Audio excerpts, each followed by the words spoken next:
Now, we have another poetic device given in our book, that is allusion. What is allusion? Allusion is a figure of speech.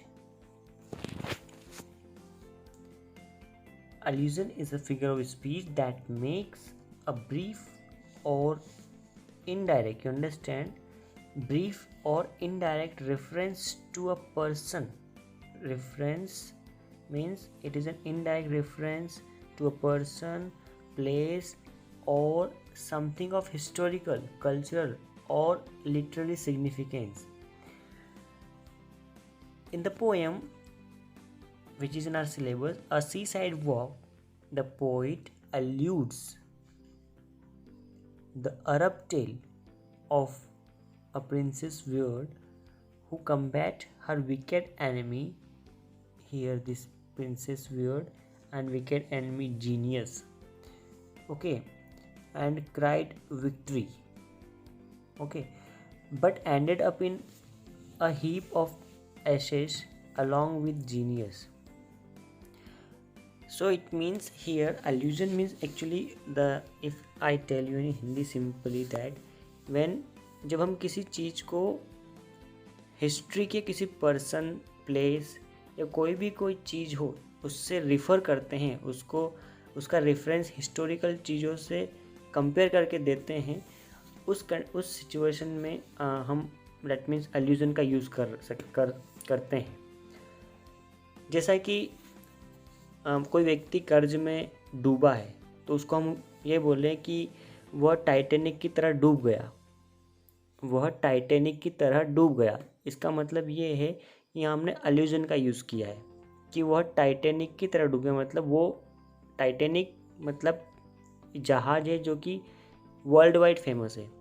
और actual में अगर देखें एल्यूजन में किसी person, जैसे ये वियर्ड प्रिंसेस वियर्ड का जो कैरेक्टर है, ये अरब टेल्स की कोई कहानी है उसमें से लिया गया है, जिसको एक्चुअली क्या होता है कि यहाँ पर ये पूरा डिटेल नहीं देता है एल्यूजन।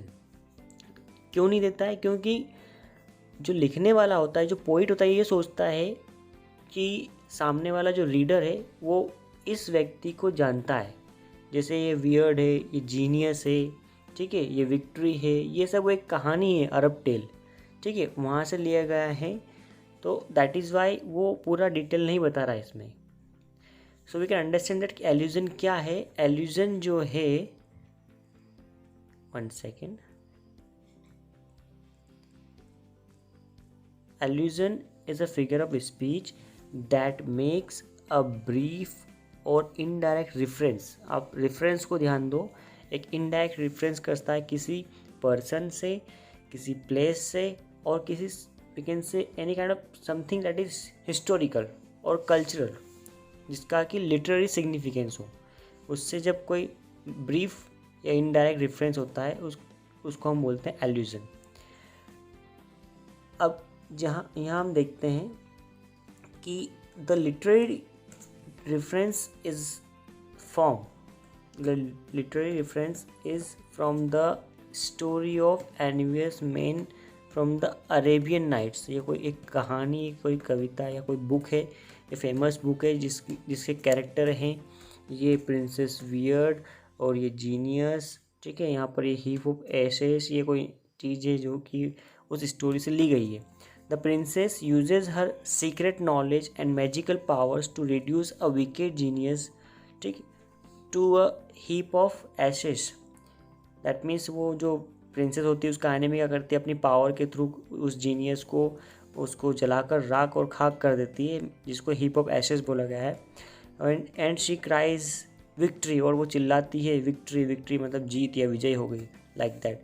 तो ये एक इंसिडेंट है जिसको इस पोएम में यूज़ किया गया है, इसीलिए इस पोएम में हम ये कह सकते हैं कि एक एल्यूजन या पोएटिक डिवाइस यूज़ की गई है। But because she fails to eat a pomegranate seed, she too is consume by flames, मतलब दैट मीन्स कि वो खुद भी अपने आप को उस आग में जला लेती है। दस बाय अल्यूडिंग टू दिस टेल, इस कहानी को अल्यूड या इसका रेफरेंस देकर the poet compares the perishing of a day, और जो पोइट है इस कहानी का रेफरेंस दे के the poet compares the perishing of a day, मतलब कैसे एक दिन जो होता है वो धीरे धीरे ख़त्म होता है, to the perishing of a princess, ठीक है, both in their own respective glory. जैसे कि एक दिन अपने आप को ख़त्म करता है, वैसे ही यहाँ पर जो स्टोरी में देखा गया कि वो जो प्रिंसेस होती है वो भी अपने आप को मतलब उस आग में ख़त्म कर लेती है। So that is the poetic device allusion. I hope you understood.